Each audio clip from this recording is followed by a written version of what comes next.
Hello, hello, everyone. Thank you for joining Shop Talk Live. My name is Rick Ramirez. I'm also known as Rick's 2 Cents, along with my fellow co-host Steve from Steve Makes Everything. Howdy, y'all. Nikki from the Laser Chick. Hello. And Roger from Roger Shop. Howdy, howdy. Yeah, I just wanted to make sure I touch on something that as we start to do these lives, we start to get our regulars, right? We recognize names and we're starting to know your family and we're kind of accepting you guys and we're like, hey, but I guess I've been forgetting that as our lives start going on, we're getting more and more people who are first timers.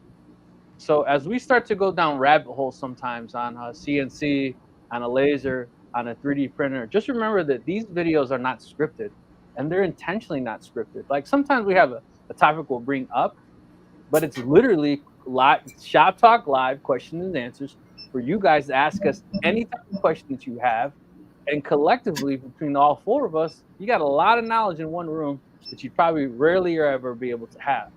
So if someone's talking about any particular topic, don't feel like you're throwing us off topic by asking a total different question. That's the whole idea of the live.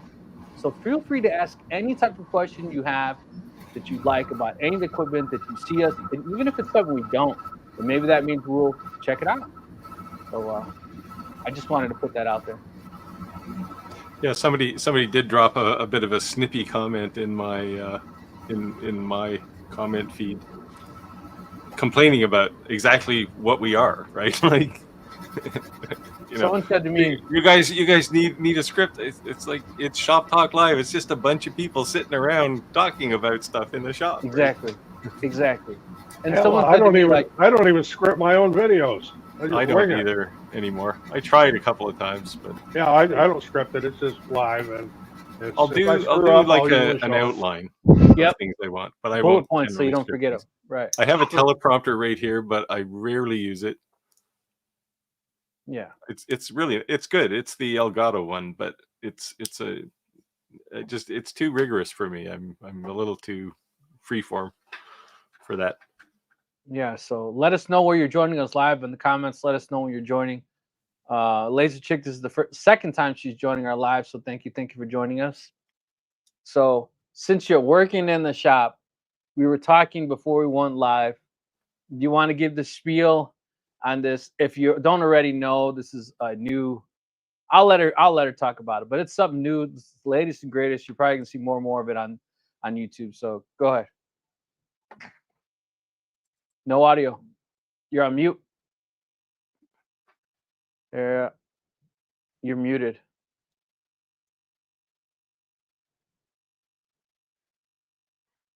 I can't unmute you either. It's your computer.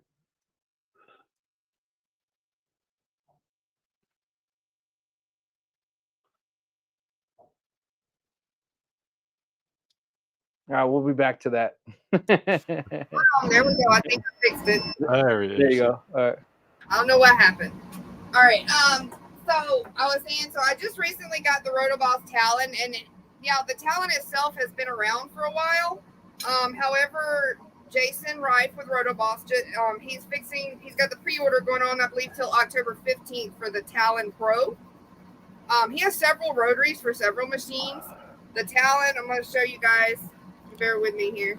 I'm going to show you guys it's a chuck style rotary.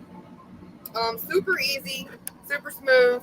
I do own both of the main rotaries that are talked about in the laser world. I do own a pie burn grip, and I do own this one.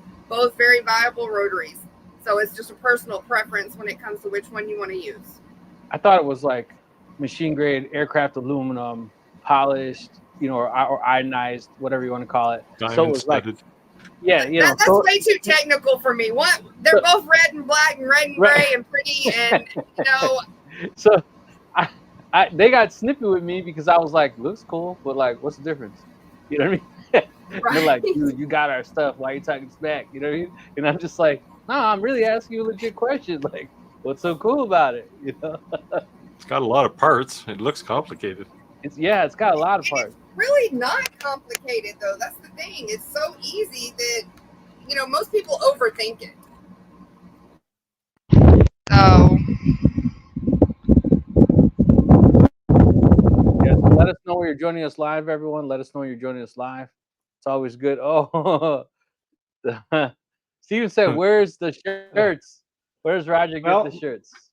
my wife finds them and she picks them out and she says, "You need this."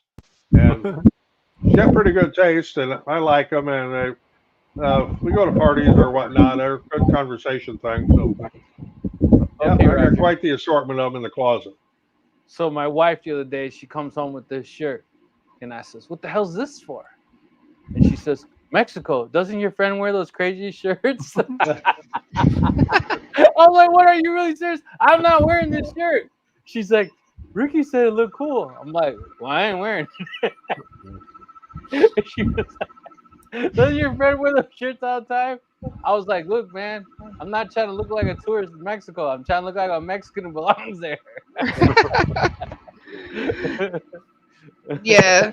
So that's the first tumbler. I'm running about 200 of these. I did about 175 of them last night. So So let me ask you, like, just a short version, a high level or short question. What's the big advantage? of what, the Rotoboss or Yeah, the power? yeah, yeah. It's a smoother transition. It holds it better.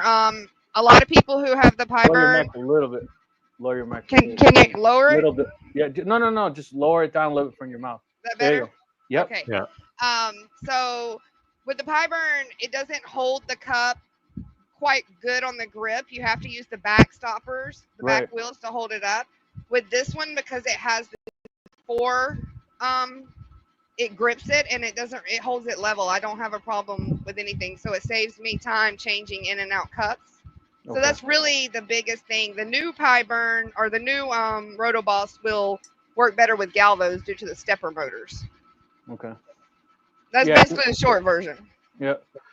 Phil said, what would be the best advice you'd give someone who's starting out in laser crafts, has several years experience with the machines and light burn software?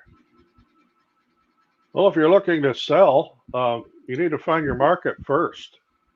Find out what's selling in that area and whatever area you're in. That geographical areas, different things sell. I mean, it's weird. You think that, for example, signs would sell good in one place, but in others they won't. So you got to find out what the market is and what's selling in your particular area. Yeah. Find your niche. Yep. Yeah, and I think too, you also have to determine: are you going to be a customer, a business to customer, or are you going to be a business to business? Because Yep. you really have to find which one's going to work better for you. Me personally, I like doing large quantity orders. I do the smaller orders, but when I take custom orders, I typically tend to do math orders. And I would say that even though you found your niche, it's okay to have seasonal items, right? You're not going to sell Halloween stuff year round. You're not going to sell Christmas stuff year round, but don't miss the opportunity to sell those type themed items, right? Yeah. Christmas especially, right? You catch people in a time of financial weakness, right? Like they're just ready to spend. Yeah, absolutely. Like this time of year, we do a lot of these, and I'm very successful with them. But here, at about 2 more weeks, I won't sell these again until probably next September. Yeah. Right. And the other thing is that my whole thing is that building those seasonal items, like those jack-o'-lanterns. I sell those jack-o'-lanterns. Great. But to me, I need to find 3 or 4 seasonal items that will sell continuously every year. Because at some point in time, that top seller may just fell off and won't sell anymore at all. Like you've exhausted that item, right? Yes. So don't just have one goose egg. You're gonna have to have more than one. And another thing I'll say too as well is like Christmas ornaments is one of them things that you really can sell year round. There's certain seasonal items, like you said, that they fade out, but Christmas ornaments are something they're small enough and affordable enough that people don't mind grabbing them year round to put up as gifts or other things. Yeah, I would say first, like my baby's first Christmas, my baby's first birthday, my baby, like baby stuff, Babies and pets. Yes. You know, when you're driving down the highway and you see that lady with like "I love my cat" stickers all over her car, trust me, she has other cat stuff at home. You know, you could sell her more than just stickers. Yes. April, if you don't get that rotary out of the box. Hey, Jason, April, I my see you're rotary. in here. Jade Place is stopping by to say hi and smash the thumbs up. Appreciate you, Jay. Appreciate you, Jay. If you guys don't remember, she's the one with the magnet fishing channel. Yeah. So I have a magnet of hers. I got to do some engraving on it. So when she does her kickoff, it's going to show her logo for it. Goes into the water. Be kind of cool. What are you going to engrave it with? Look at her logo. I mean, which laser? Oh, it's the 60 watt. You sure it's going to engrave? Yeah. Have you tried it? Yeah, because I'm not actually going to engrave the magnet. I'm going to engrave the case. Oh, okay, okay. Oh, okay. I Yeah, was the with you magnet on that might one. I was trying to explode. figure out how you was going to engrave the magnet. No, the magnet might explode, or who knows? Who knows what it would do? Well, I don't. Yeah, it's probably ferrous, right? So it probably won't engrave anyway with a fiber laser. Yeah, I don't know. I'm not sure I'd want to even try. You need this. You need one of these handy dandy UV lasers like I just got. Right? Because that's one of my they favorite don't burn. lasers. They don't make heat, right? Like, well, they make heat, but it's not the kind of heat that you'd get off of a fiber laser. Exactly. I love my UV laser. What wattage did you get? It's only a 5. That's what I have. It's all you really need. Yeah. Hey, Mick, stay safe. I know where you guys about to get hit, so keep your family and yourself in our prayers, and hopefully everything works out all right. Hope you have flood insurance. Don't mean that in a negative way at all. Yes. So what's up? What's up, all? Has anyone heard when Lightburn Milmage? What is this? Milmage. It's their CNC software. It's supposed to come out. I haven't. I'm in the beta group and I haven't heard when it's going to be released, but it's got to be close. Hold on 1 second. My dehumidifier going off. I'm gonna turn it off real quick.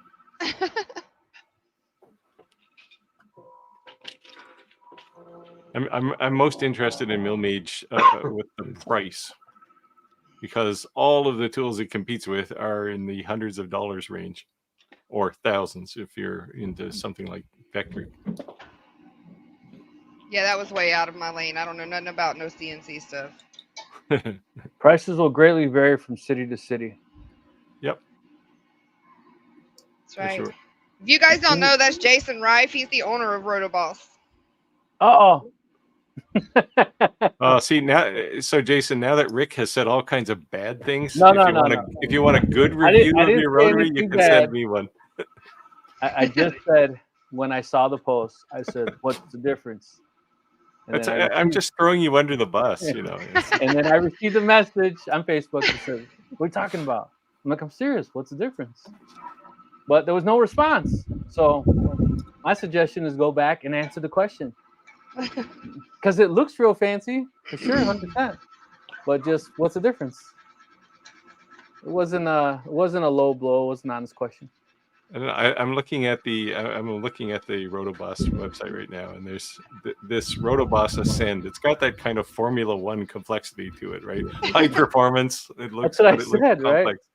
Aircraft aluminum, ionized. You know, I mean, powder coated. It looks cool. You know, it looks aesthetics awesome. mean something these days. Yeah. Yeah. Oh, here you go. Jason, open up, April. I'm here if you need anything. All right. Well, there you go. All right, Jason. Well, you have some very influential friends that are on this live, so if you need us to check it out for you, let us know. I'm just saying, it might be very easy to get a hold of us if you sent an email and supplied 3 or 4. Oh, Lordy. I don't know, it's like I did not put them up to that, 250,000. Jason. It's like 250,000 subscriber base between, our normal lives. I'm just saying.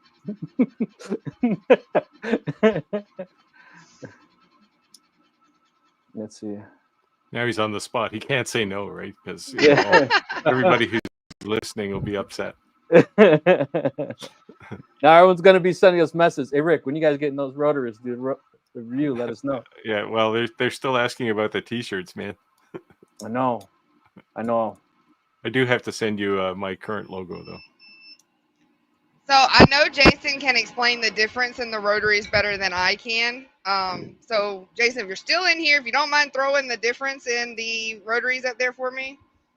Oh, he said I can pass my rotary around. Oh, look at this. Can I use a fiber laser for a tri-blend Stone Star leather that cuts patches? Well, fiber lasers will do leather. Yeah, so you stand the smell. Yeah. Yeah, so I don't know if you see this thing. That's the reason I made this. 3 fans in the front, 1 in the back. And lights for just the videos. Nerd lighting. Because it will smell. Yeah, I'd say engraving leather is an acquired taste. Yeah, you know what's funny is that, well, it's not funny actually, but even when I licked my lips for 2-3 days, I had like a nasty taste on my lips. Because maybe just being in the air and watching it. Yeah, that's the taste of chromium, probably. The same stuff that was in the water in Aaron Brockovich. Jason said, I answered a post like that. Well, if it was Ricardo Ramirez, that was me. That was on your newly, if you notice the laser on this guy, I guess they're going to be distributing them for you. They happen to be a good friend of ours, so I wasn't bashing anybody. Agreed. If they can't say what the difference is, there must not be one. Oh, see, yeah, that's a crush.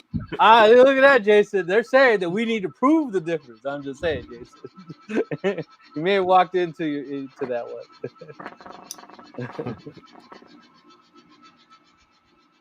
And I'm sure that Jason would absolutely be happy to go live with you guys and explain the difference. Absolutely, I'm sure he would. It would be awesome if he could come on and do a live demo of these things so that we can appreciate it. Bring me a couch. That's a different live. If you see the black couch, you should probably leave the room. Yeah. If it's somebody who says they're a Hollywood director, don't come. We all need money, but not that bad. Both of them, maybe JTP tube filter. I have a MOPA laser sitting on the floor in my shop, which you could have because it doesn't work. Oh no! Yeah. It was a dead on arrival. It's a 60-watt comm marker B6, but it was dead. Yeah, I got a MOPA on my right, and I got the J2, and then I got the 30-watt Reyes on my left. I think my 60-watt MOPA is by far my favorite machine in my shop. Damn, what did I walk into? see, our lives, we call it a happy hump day, right? Some people come for questions, and some people, they're just in the industry and it's come to shoot the shit. So there's a lot of knowledge in this in his comments as well. Hey, did we forget to thank Stephen? Oh, go ahead.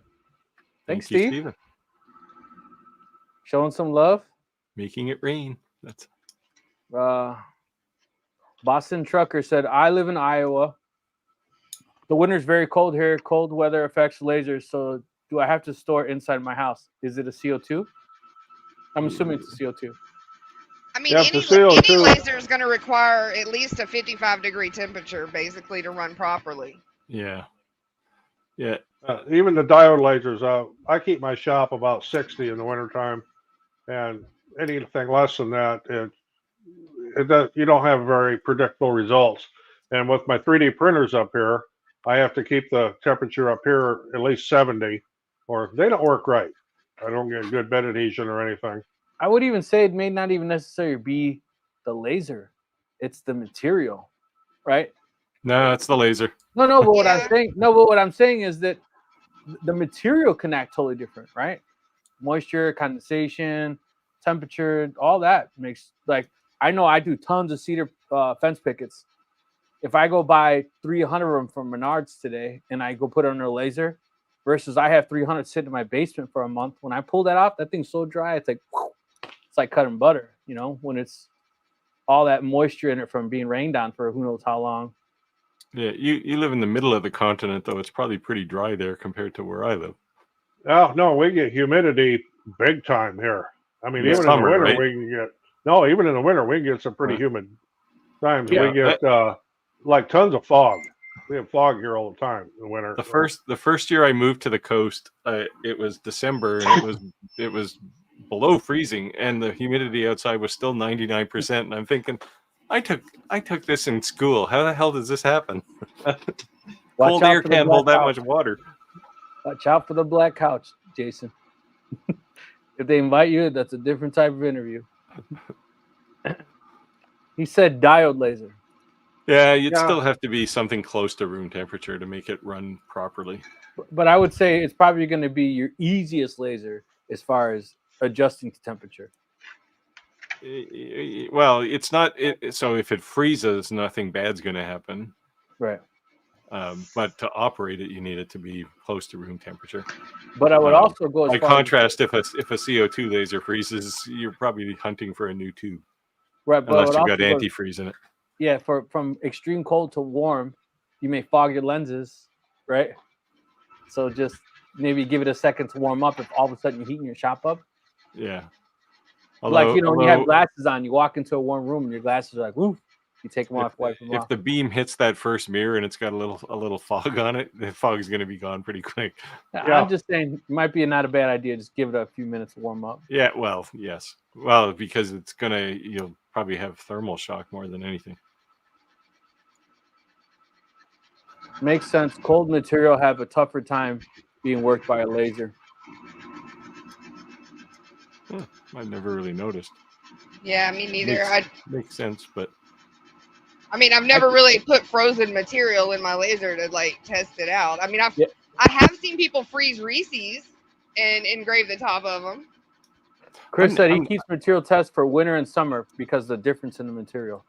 So I'm now tempted to see if I can engrave an ice cube. Have to be quick. Right? Real quick. You got brave with the rice. I don't know about the ice. Well, see, engraving the rice wasn't the big deal. Engraving the rice with a CO2 laser, that was it. That was the impressive thing.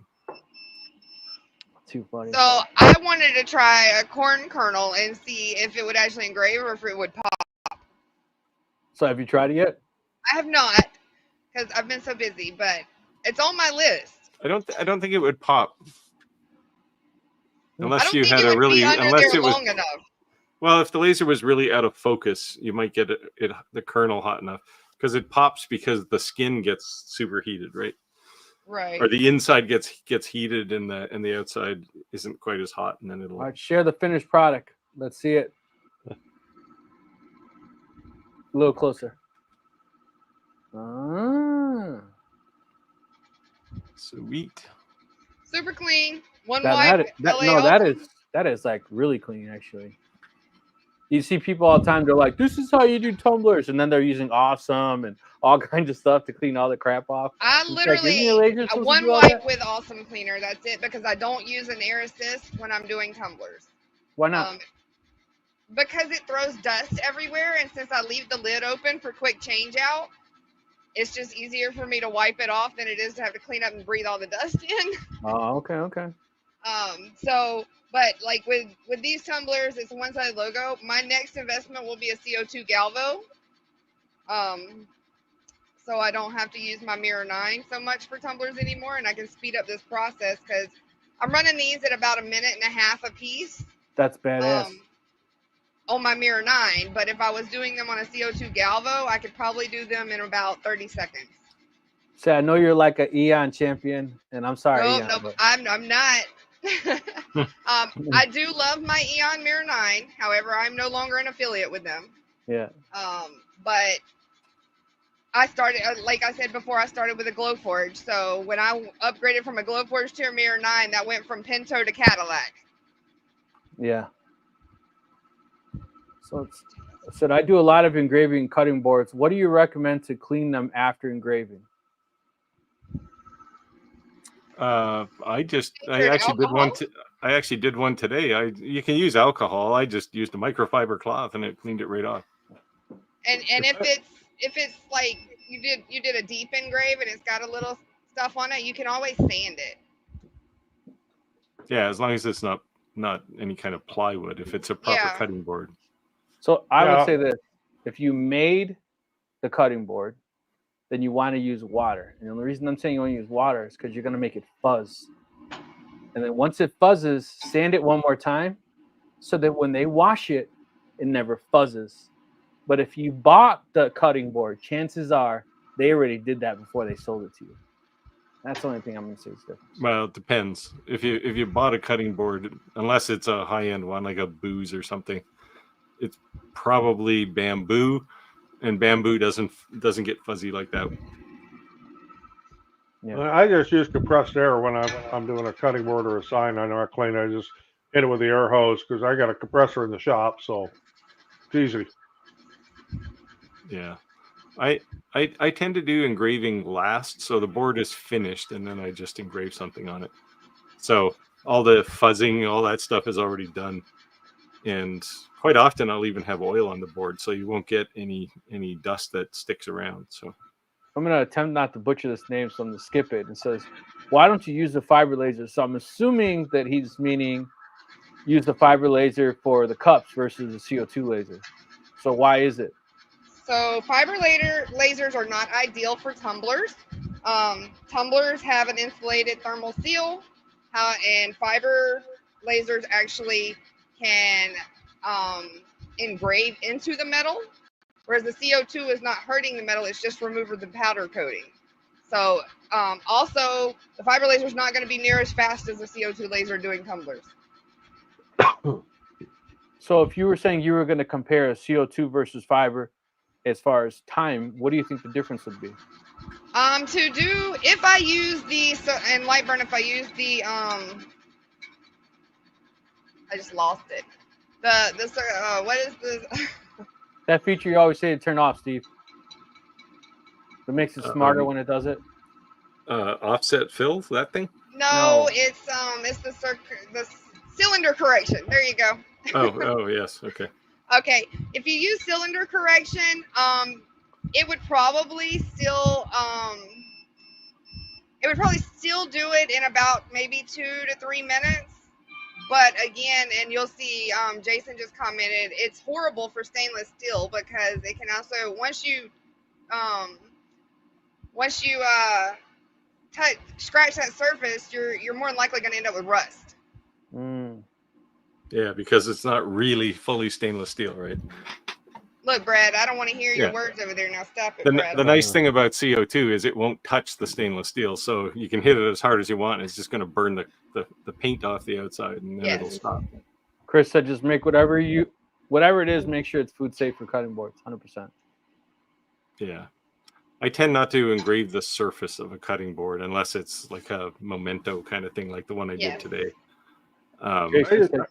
I usually do the backside. The big thing I do is the kitchen equivalents and put it on the backside, and then the realtor's logo and his phone number, name, and all that.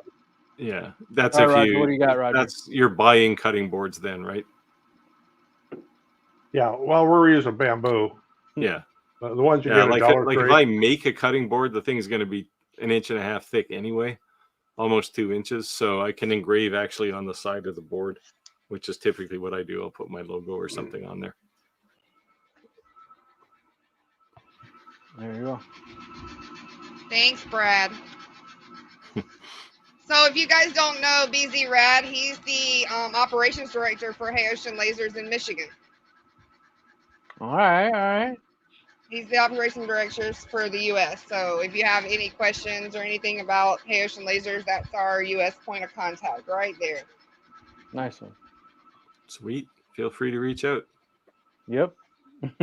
UV is best for bamboo. Honestly, I use my diode laser on my cutting boards. So I do too, because I don't have a UV. I'm doing a video right now.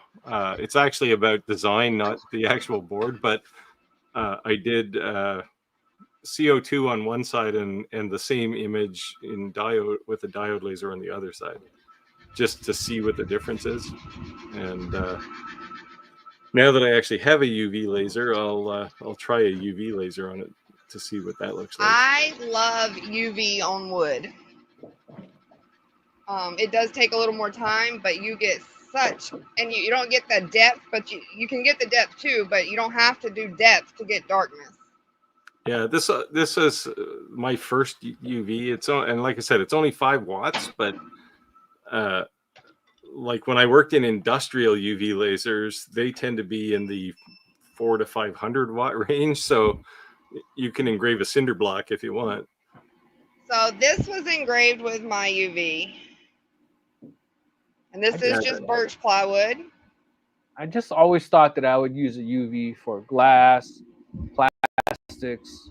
Never in my wildest dreams was I thinking to use ever a UV laser on wood. A UV laser can engrave pretty much anything. I know. Yeah. I know, but what I'm saying, it's a different kind of engraving, right? So right. if you hit a piece of wood with a diode laser, you'll actually feel the thing engraved, right? You can run your finger over it and feel it. With a UV laser, it will be engraved permanently and it will be on the surface. The only thing that I would say though is that you don't get that burn effect that you get with a diode or a CO2 laser. Right, it's more of an etched. But what I would say is that with a UV laser, it's a fixed lens, so it's not moving. So sometimes a direct underneath and something to the side, they're not the same. Like the same thing with lasers when they buy these jigs and they're doing like 20 or something. The edges never look identical to the center. Depends. So that's a function of how good the optics are. Yes. Right. If they have really good, like true optical quality optics, you won't get that. You won't get that issue. At least not that you're going to see. But the typical, your typical fiber laser probably has a pretty cheap lens in it. It's probably a factory lens rather than hand rubbed into to perfection. So I've been asking for a 100-watt UV laser, and I got 5 different videos they probably want me to make to get one. So we'll see.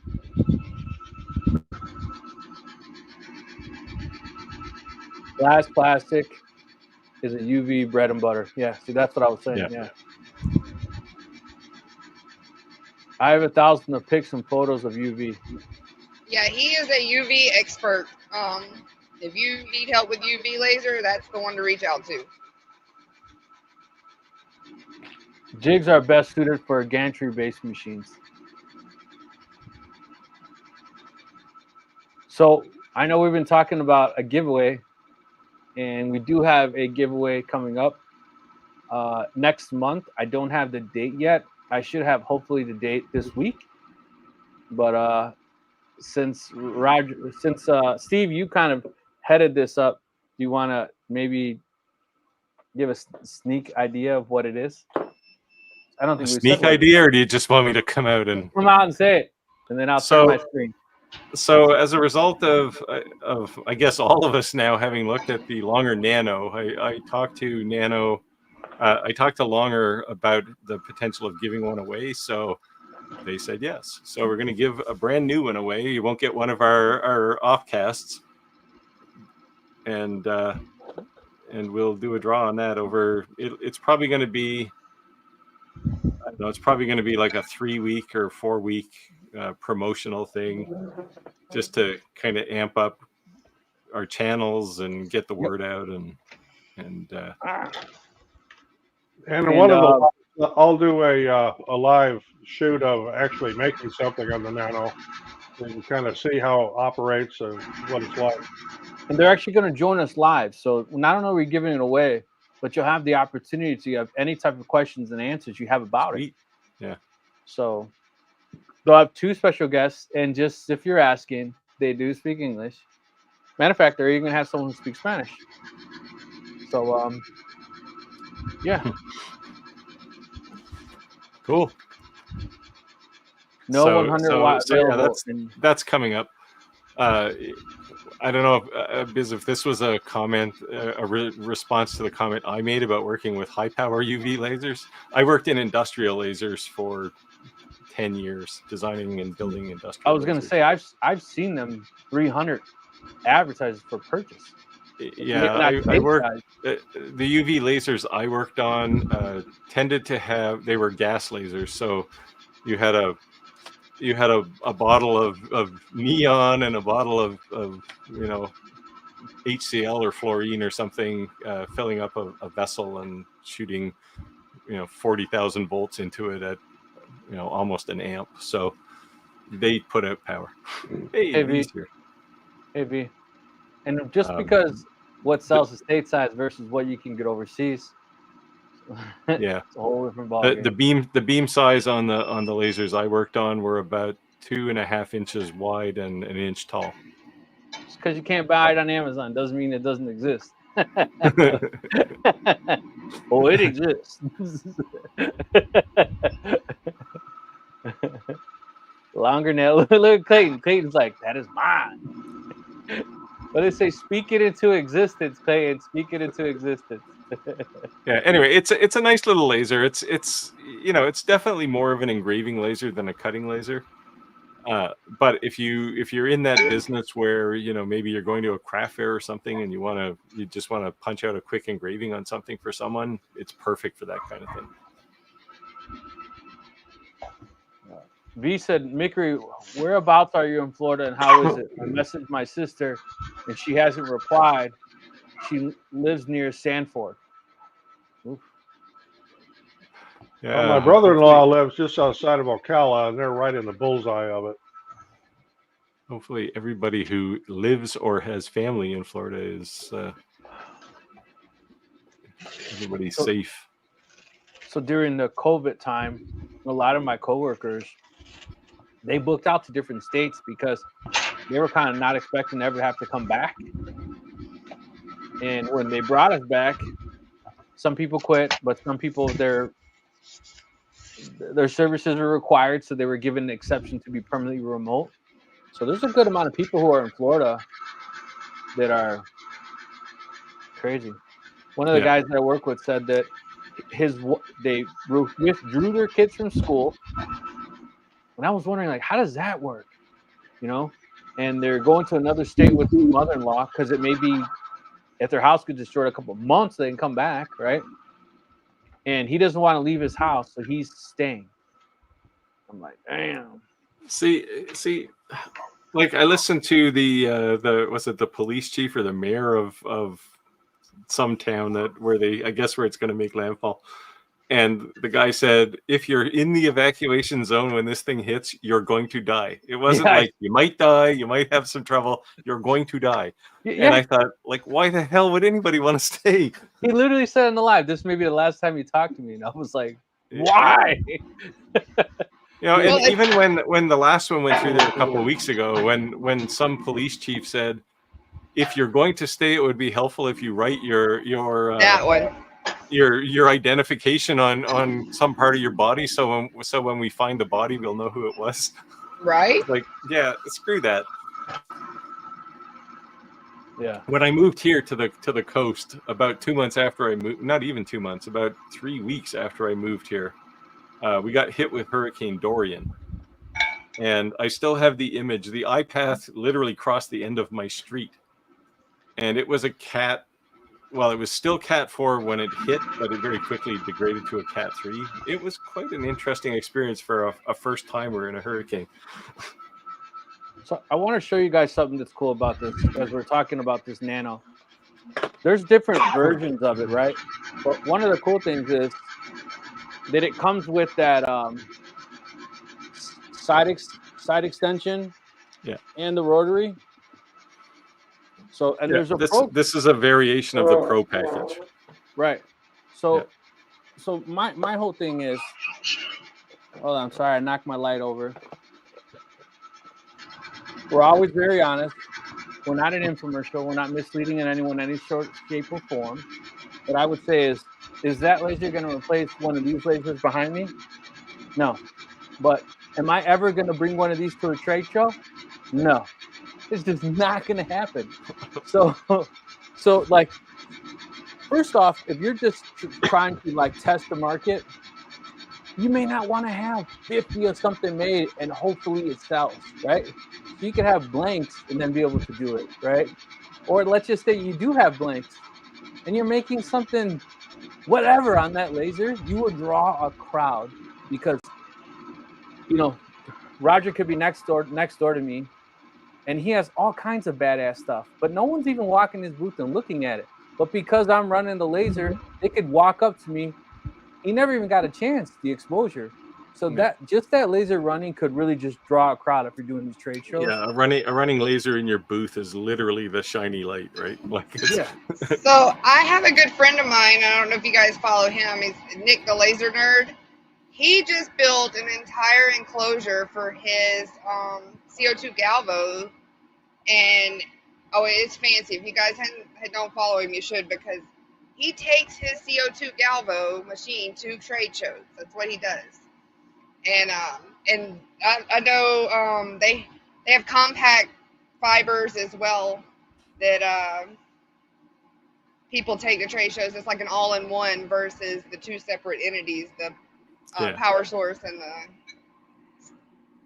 like a comm marker power. B4 you could conceivably take, but you'd have to put it in a box. Yes.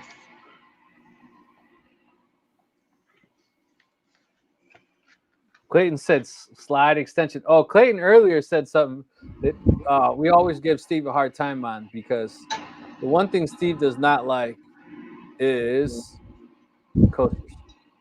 It's not that I don't like them. I love coasters. I just don't think there's a lot of money in them if you're making a set of 4 for every household in the world. That's where the B2B comes in real handy. Yeah. Hey, Nancy. Yeah, I mean, if you're making coasters for a bar like Roger has done, you're going to make money because they're not going to complain about the price, right? Take a look at that.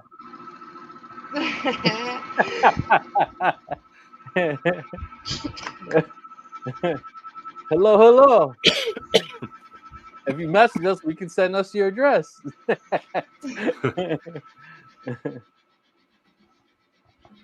Well, for me, what file is best for laser engraving? PNG, SVG. What is best? For me, it's SVG. I agree. Yeah, if you're engraving a photo of something, it's going to be a PNG, but for it's going to be a bitmap image. Yeah. But if you take something that has like distinguishable lines or any kind of geometric shapes on it, you're going to use SVG for that. Especially if you want to resize it without it getting wonky. Yeah. But again, if it's just big, black, bulky stuff like a coloring book type design, Lightburn Trace Tool works so awesome that I don't think I'd really argue with it. Now, like Steve said, if you're doing a photo or something kind of grade scale, a picture type thing, that's a whole different ballgame, right? Yeah. Versus black lines or cutouts. Hey, I wasn't laughing. You need to send it already. Didn't you see all the comments? They were saying, what's the difference? You got to show it.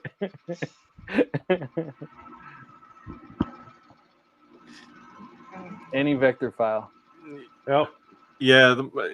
Any vector file is a good rule, but a lot of software doesn't support any of the weird vector files like Corel, or there's some will, like if you're using Epilogue software, it'll support CDR files. In fact, I think that's the only vector format it supports. I think the only vector format that I really despise is DXF. Yeah, I don't use DXF when I can avoid it, which is almost always. Yes. Wouldn't you use that for embroidery? That'd be the only time you'd want to use that? You would be surprised if you buy Etsy files. A lot of people will include those with they'll include multiple file formats with their files, and DXF, and people upload it into their software, and DXF will have all of these minute lines and pieces, and it'll scatter and resize itself, and it's disastrous. I have no idea who brought that into the laser industry. Yeah, it's really a drafting format. Thanks, I've Jack. pulled files out of CAD and DXF and brought them into, like even into Lightburn, and I just converted it to SVG. I think that's think what you'd that's have just to do. I think that's just the Etsy gimmick. They're going file in a Photoshop export, and they're choosing every format. So on their Yeah. listing, it says PNG, SVG. Yeah, I have some listings that have all Right. of those file formats, but now I just use SVGs Right. Look, it because looks like you have everything supports them. a fellow Canadian. Greetings from Canada. Hey, Tico. You guys are doing awesome work. Whereabouts in Canada? It's a big place.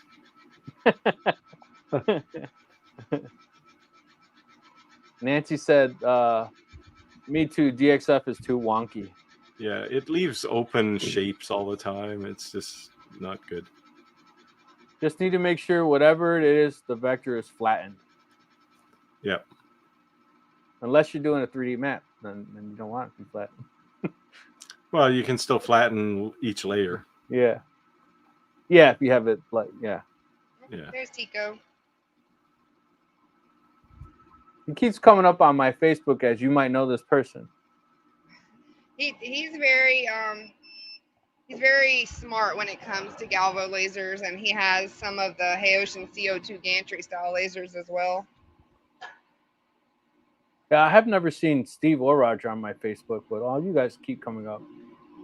I don't use Facebook very often. I'm a terrible social media person. I'm more anti-social media. Well, my Facebook is strictly, family oriented, and Yeah. there's no part of the business in it whatsoever. Just the black couch. Yeah, I did create a page off of my my personal Facebook page for my company, but I don't generally. I'll post a link to the newest videos there every now and again, but I don't really interact with Facebook very often. So I tried to do that. So I have, if you go to Facebook and you type in Rick's 2 cents, that comes up. But I can't post on Facebook groups with Rick's 2 cents. Right. Yeah. So I post with my own name, and then I get a ton of friend requests. And sometimes I'll just send them the link to Rick's 2 cents. But then I also feel obligated in certain ways when, like, a manufacturer is going to send me something like that, and I'm like, they friend request me. I'm like, you just sent me somewhere $5,000. I'm not going to accept your friend request. So I created a separate personal profile for the Laser Chick, as well as a business page for the Laser Chick. And then I have my own personal page as well that, to be honest, I hardly ever touch because I'm so busy with the laser stuff. But so I just created a personal new profile for the Laser Chick. Yeah, it's crazy. It's like, how many damn Facebook accounts do you need, A ton, apparently. Yeah. Hello from Minnesota. Thank you for always willing to teach. Hey, Deb, good to see you. This your first time here? From Facebook. Yeah, we're getting lots of people from Facebook. Yeah. Facebook. I was getting some questions. It looked like Clack Shack from watching our lives. He switched to StreamYard. Yeah, I noticed. Using whatever that bootleg software they were using. I was going to suggest you. I was going to suggest you talk to him about sharing, because one of the comments he made was he can't figure out how to share all these comments from all the. I was telling him when I unlike you guys, I joined their lives. Well, I watch it later. I just can't watch it when it's live because it's Sunday night. And yeah, I'm normally just sitting down watching TV or something. I just click it on. But I was kind of telling him, giving pointers. Markham, been there numerous times. I work for a little company called IBM. A little company. They had an office there. Chris said, "I wish rotary manufacturers would include the pinout list for common lasers to make adapters." Yes. Well, I think the biggest problem with that is not all rotaries, their stepper motors are compatible with every machine. So they do have pinouts for the machines that their rotaries are compatible with. Okay. Yeah, but I agree. Look, and Jason might can answer that a little better. Yeah, we actually have some very qualified people in this question that should be able to answer that question. Yeah. Sawdust and Splinters. I don't know if you guys are familiar with her channel, but she'll be joining us on a future live. We're going to do a test run to make sure she's up and running with StreamYard. She's never used it before, so we just want to make sure she Well, knows it. And I'll point this out, Rick, because I got the new WeCreate Vision. WeCreate sent it to me. I had no idea they were sending it. It showed up in my yard one day, and I was like, oh hey, okay. And I actually am fairly impressed with it. It's a 20-watt diode, and it's the one that the whole machine moves up and down. Yeah. And so my Rotoboss rotary, the pin connection for it will actually fit into the WeCreate. It's the same connection. However, the Rotoboss will not work with Different the WeCreate. pinout. Different pinout. The only problem you'll run into with stepper motors is some of them, like these Rotoboss ones, look like they're using NEMA 23 stepper motors, and most of the low-end lasers use NEMA 17 motors, which are smaller, lower current. So you wouldn't be able to drive one of these from your basic $99 laser typically. Or without an external power supply, probably. Well, the driver, you need a chip. bigger stepper driver too. Yeah, the driver chip on the motherboard won't handle it. So that's the one issue. The other issue is, even if the connector is the same, the pinout could be different on the connector, which is likely going to be. Yeah, so the gender may be the same, but the wiring configuration doesn't mean. Yeah, because it fits. Yeah, I mean, they're just aircraft plugs, right? They're just aircraft connectors, and they're, I don't know, I think the one on the WeCreate's a 4-pin. Yes. It might be 5. Chris 4. said, when you have, I actually think it's a 6-pin. Chris said, when you have an idea for a new product, do you have other places to be on social media or Etsy to research market saturation? Go to a craft show in your area. Yep. Go to a craft show. Take some advice from Andy, who couldn't show up tonight because he's traveling. Check places like Wayfair, any of those kind of places. IKEA, their home accessories department, if you can meander through the store to find it. Yeah. And ask your family and friends, because they'll be brutal honest with you and tell you it sucks. But the same token, just remember this: just because you think it sucks, just because your wife thinks it sucks, doesn't mean customers won't think it's cool. Like, it's your personal taste. That doesn't mean that that's not what somebody else likes. So there's a fine line sometimes. And in your defense of my hatred for coasters, people love coasters. The problem is, I'm not going to work for 2 cents an hour to make them.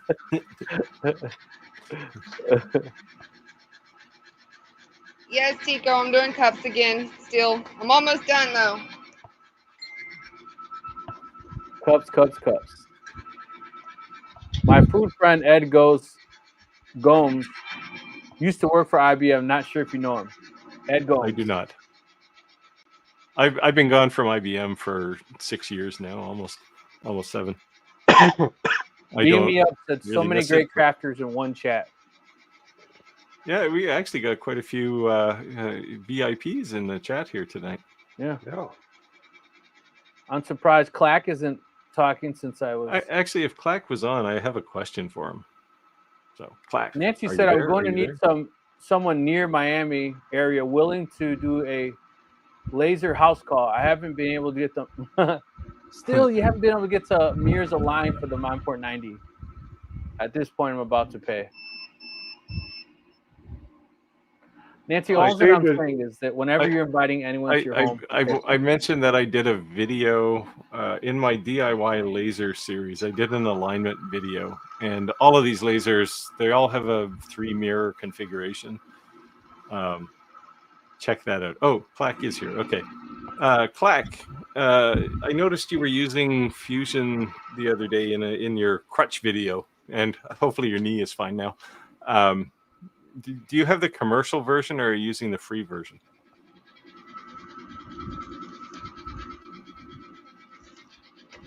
That was my question.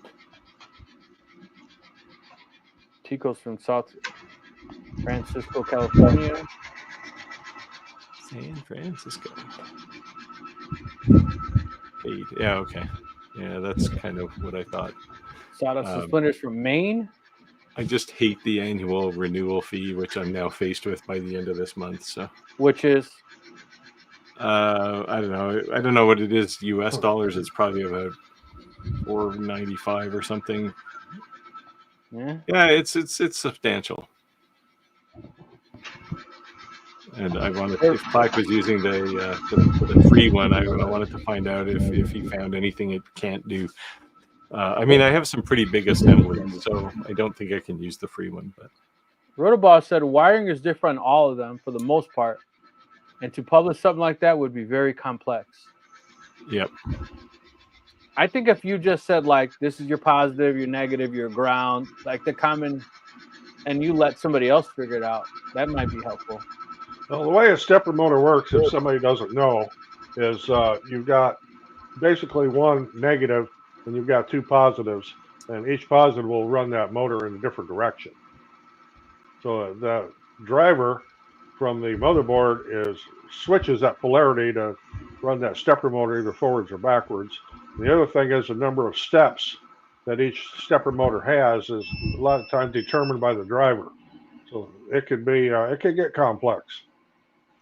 Beat Me Up Laser said Sawdust makes the best boxes. We were actually talking before we went live, and I said, not that she doesn't make good boxes, but she's probably the best inlays I've ever seen.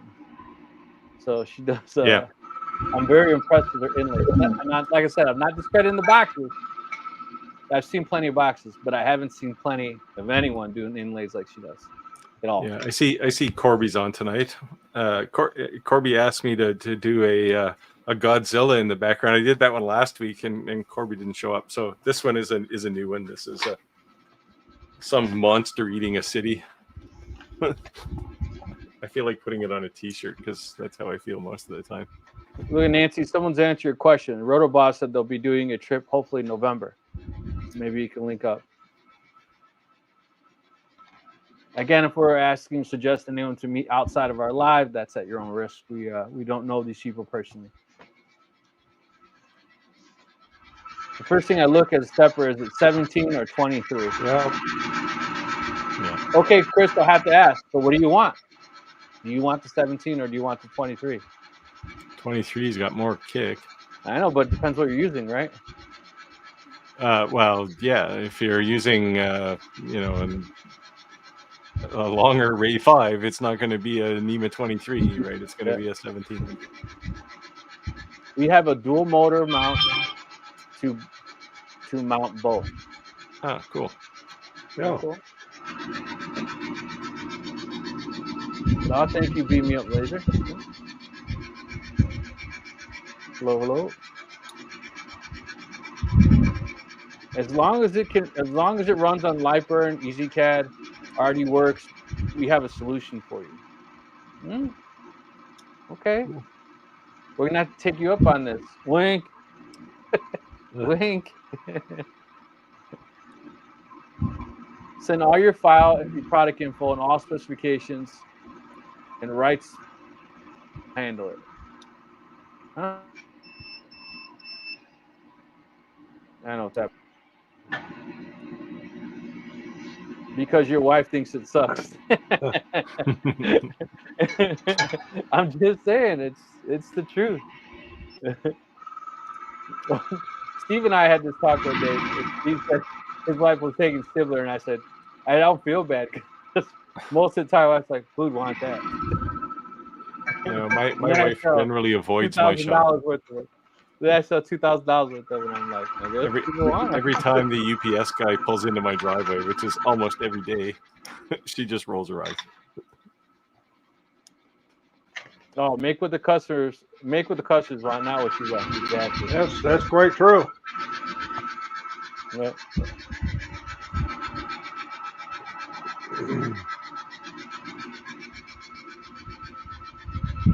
Actually, October, November are renewal months for almost everything. It hurts my wallet. Yeah, it's Lightburn update month too, I think. I actually don't use a rotary. It's for people I help. Nice. Hey, how's it going, Gordon? I haven't seen you in a while. More people from Canada in the building today. Watch out, Steve. We're slowly taking over the world. About 300 more years, and people will know who we are. Everyone thinks you guys are still like all Eskimos. Everywhere in Canada, it snows 20 feet. I don't know anywhere in Canada where it snows 20 feet. Well, Whistler, in the ski region, yeah. It's the assumptions. All but Ascend Pro can accept a NEMA 17 or 23. Okay. Well, that was the one I was going to buy. Which one? Well, you might want to rethink that one. Yeah, the Ascend Pro. That's what you were going to buy? Are you serious? No, I don't know. I have to go look at them. Someone was I'd like asking. it to fit. I'd actually like to get one for my own DIY laser because I just normally steal like an RE2 Pro or something to stick in there when I need it. Corey said someone's asking how to test their products. So I said send it and I'll take care of it. Oh, okay. Oh, okay. Yeah, be careful, Corby. That's a curse because they keep sending them. Yeah. My wife. Trust me. Before I had this house, before I had kids, I had like a badass man house, like the man cave house with the air hockey table, the pool table, darts, super expensive saltwater fish tank. It was the house, the neon lights. And about half of my basement is boxes of all that stuff never unpacked since 13 years. My wife's like, Rick, it's time to sell it. Just let it go. Yeah. And just sell it. She's like, you have all this stuff. You want to make the shop bigger? I'm like, man. We try to go through a regular cleanse of things. I just accepting defeat, man. Like, those things are so cool. Like, I keep saying I'll set it up, but The problem is if you've got 13-year-old stuff taking up space in your house, you can't get new stuff. Yeah. So I guess it's time to accept I'll never have a man cave again. I'll have a workshop, so maybe I'll start selling my stuff off. Clack says the knee has improved, Steve, but they're saying no driving for 4 weeks, stuck at home in the shop. Oh, there's worse places to be stuck, I guess. You need to just get a cane and just drive with the cane. Well, it depends which leg it is. If it's the right leg, well, worse if it's the left leg and you have a manual transmission, it's going to be painful to shift that clutch with a bad knee. Yeah. But you got friends who are boys in blue, so if they pull you over because you're driving weird, yeah, they'll look the other way. Slack. Nancy said, "Rotor Boss rotary attachments. I'll let you know. I'll let you know how to reach me." All right, so she'll reach out to you. Chris said, "I have a rule. If it's an unboxing, or if it's unboxed for 2 to 3 years, I don't need it. I don't keep it." Yeah. Yeah. I now have lasers sitting in boxes for 3 years that I need to find a place for. But who wants a 5-watt laser these days, right? Like, it's just not cool. I'm give them away. I do. Yeah. But you can only. I just saw Chris's comment here. We don't have kangaroos here. So anybody have any questions? Let us know. Obviously, you have rotary questions. Probably today's the day to answer those questions. Yeah. We have quite a bit of support in the chat. So let us know. Yeah, now would be the time to ask rotary questions. For real. Yeah. We have rotary celebrities on the chat tonight. Corby said he wants a 5-watt laser. Well, Corby, all you got to do is hitchhike your way to the East Coast. Bring your passport because you'll have to cross the border. You can just sling it over your shoulder and take it home. Chris said no kangaroos, but the same sense of humor. I don't know. Hey, what's up with your? Hey, dude, do you please tell me you don't have the Empire State Building blowing up in your background? No, it's some Okay, monster. okay. Yeah. I just, well, I know you don't be America, but hey, I got man, tired. come I on. got tired of the beach, so I thought, for the live streams, I'll generate a picture every week now. And I was like, oh man, we're gonna get hate mail. it's some anonymous city. I don't recognize any of the buildings. It's an alien invasion. All right, I'll be in Canada in 20 minutes. Wow. Yes. I think he drives a truck, right? Yeah. Well, yeah, but he lives on the West Coast, so he can go to Vancouver in 20 minutes, and then it's a 5-hour flight to my house. So I'm waiting for the. What is that? Pre-burn? Pie burn. The Pie Burn 5. So are you looking for the roller rotary, or are you looking for the grip? Because they just released the new grip, but I don't know when the Pie Burn 5 is supposed to come out. Oh, Corby's in Michigan. I thought you were on the West Coast. Well, when they send it to us, we'll let you guys know. Yeah, I'll throw it across the border. Oh, crazy times right now. So Halloween's coming to an end, but don't forget Day of the Dead, man. And not only Mexicans just don't celebrate Day of the Dead. A lot of people get geeky into that stuff too. I will be in Mexico for Day of the Dead. That's awesome. So I went one year, and my daughter was so freaked out by like the parades and everything. Oh. And so she called it the ha-ha. I'm scared of the ha-has. I'm like, what do you mean ha-ha? The mask. They're like, ha, like the big crazy looking faces. So she made up ha-has. It was from the mask, But that was an experience. That was pretty wild, man. And there's a mistaken belief that a lot of people think Day of the Dead in Mexico is the same as Halloween here, and it is not. No. Well, Rick could probably explain better because he's native, sort of, about what Day of the Dead actually is. But it's they respect those who have passed. Yep. Oh, look who's in the live. Oh, okay. Pascal. So every single one of our lives, this gray guy on it's always weird. This one. That's his laser, guys. Hey, Pascal. And that's his rotary we're talking about that he made a deal with to come with them and distribute them. And I told him to join our lives, but I appreciate at least dropping in. Yeah, it must be. Did somebody send out a special invite to celebrities? He's on both of our Facebook. I posted it to my profile as well. Cool.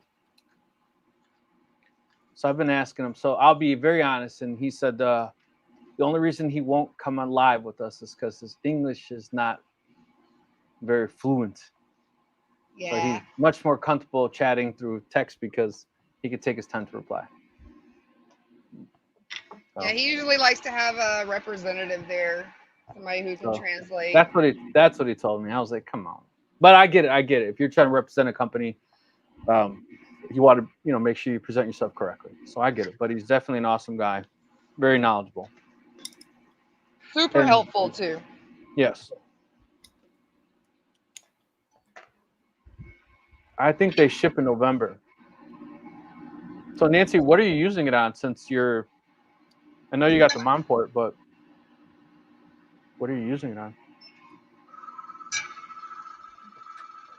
And just so you see, in every single one of our lives, your laser's in the background. I'll just point out that his laser's not in the back here. Every single one of the lives, by the way, your laser's in the background.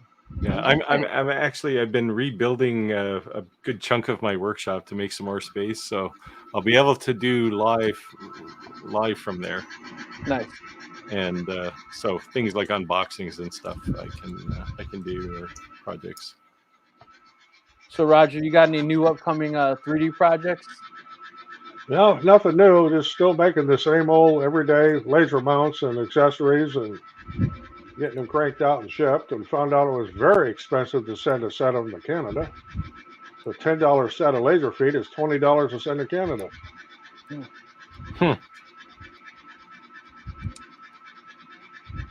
Anyone who's been alive this long, thank you. We appreciate your support, but don't forget to smash that like button and feel free to share this live as well. And if you have any questions, post in the comments. That's what we're here for. Yeah, so I think it's cool though, because your extensions, are they stackable? Yeah. Yeah, see, that's cool.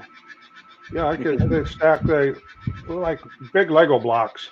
Right. And of course, since every laser has got different mounts, different size feet and everything, I've got several different ones I've designed. Yeah, that's very cool. Very cool. Yeah, I like that idea. You know, and I saw manufacturers now even starting to acknowledge makers and say like aftermarket accessories. Like I even saw like Steve, how you were saying it when you do the water cooled, how to route the lines actually inside of the what is that called? It looks like a big giant chain, but it protects the lines. What's that? Drive chain. The drive chain, yeah. But it's a pain in the ass to route those lines. And I saw these clips now that like clip into that have that actually are made for the two lines for the water cooled for the CNCs.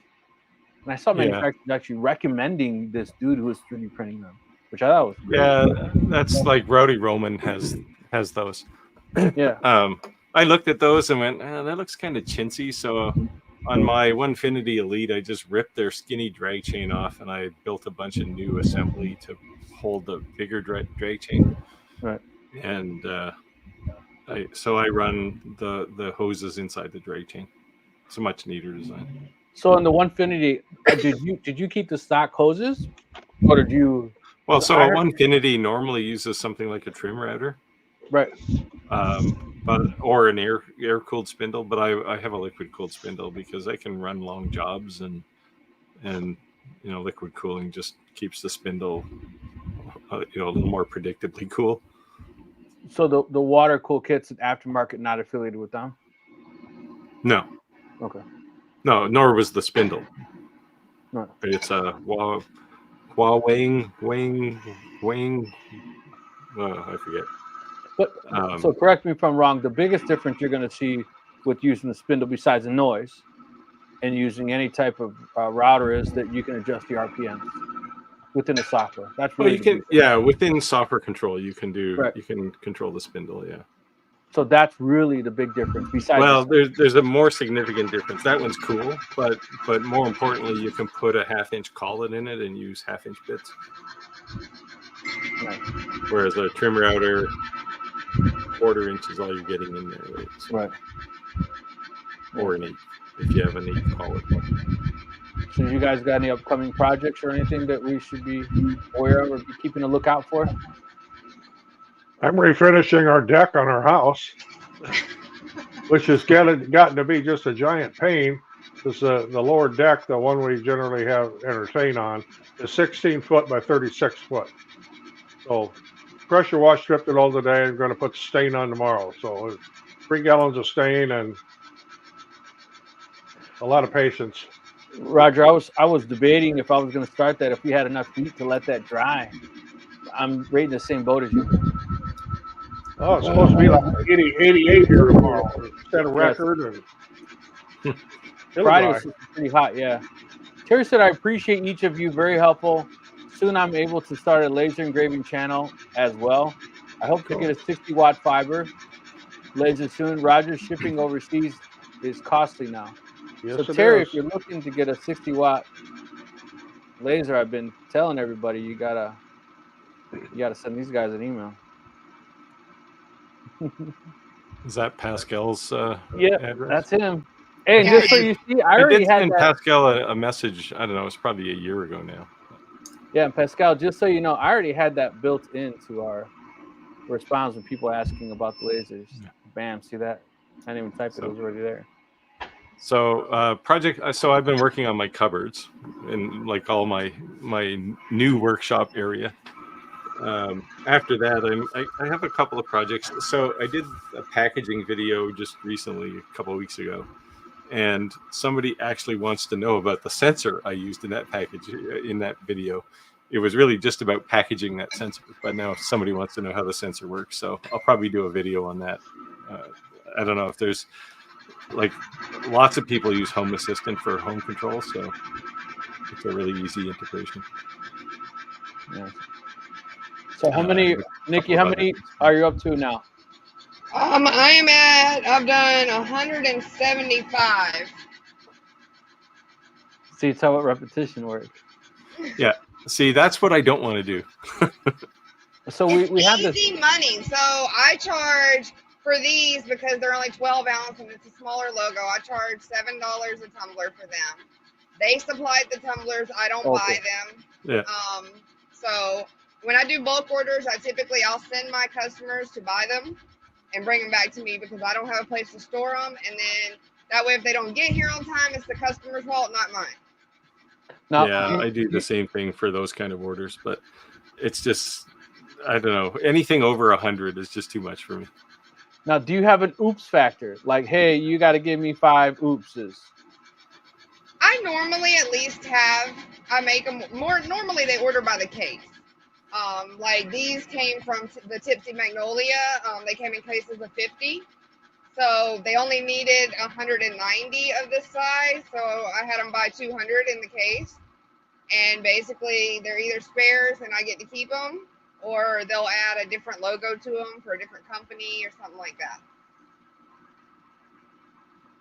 Is this more from the same order from last night? Yeah, Jason. I didn't finish last night. I went to bed after I got off your live because I had to be at work at 4 o'clock this morning. So we had a talk last week, actually. We were talking about that when it comes to selling, are you into quantity or more of a higher in quality price? And I'm not saying that that's not quality, but more just of a higher price ticket item, right? And I don't think there's any right or wrong answer to that. It's just your market, or you know. I would rather do, like, quality is important to me, but I like to do quantity items because I don't do a lot of consumer to business selling. I do mainly business to business. Like these, for instance, are for a boutique that took the order. She's making money off of it. I'm making money off of it. So I do more business to business, but I spend more time online doing influencing than I actually do anything else because I do work full time. Yeah, most of what I do is business focused too, but different business, right? Like if I'm making a bunch of signs, I do some Lamicoid signs for some of the solar energy companies here. And that's pretty much put a big sheet of Lamicoid material in the laser, push a button, and go away. So I don't really have to do a whole lot. Whereas tumblers are very labor intensive. They are, because you got to unpack, clean, you know, like you got to unpack them, take the lids off. If you got tumblers with handles, and depending on what you're engraving, you got to remove them. And of course, the prices go up with those different styles. Or if somebody wants 4 or 5 different style tumblers, even though it's the same logo, you still have to readjust your laser, and that takes time. Yeah. So you have to definitely price accordingly. And, you know, for people that are just, I don't like doing onesies and twosies of tumblers. I do a lot of full wrap tumblers for my shows and all just to sell. And because I truly enjoy it, it's a satisfying thing to watch that seam come together on a full wrap tumbler. So Roger does that. Yeah, several. We do hundreds of them. So I mean, what do you think about those? Like, I don't even know what the proper name is. It's like a chrome, and they're like 8 million colors. It almost the chroma looks like bases, yeah, when you, the rainbow base. yeah. Yeah, I love them. I do quite a few of those. Those are some of the top sellers now, and they're coming out with other colors as well, more solid colors. So they've got like a black that engraves orange. It's got an orange chroma base under it. There's several different vendors that have these. Of course, most of them are all China made. Yeah. So There's like you know, pretty big vendors on Facebook that I know distribute that.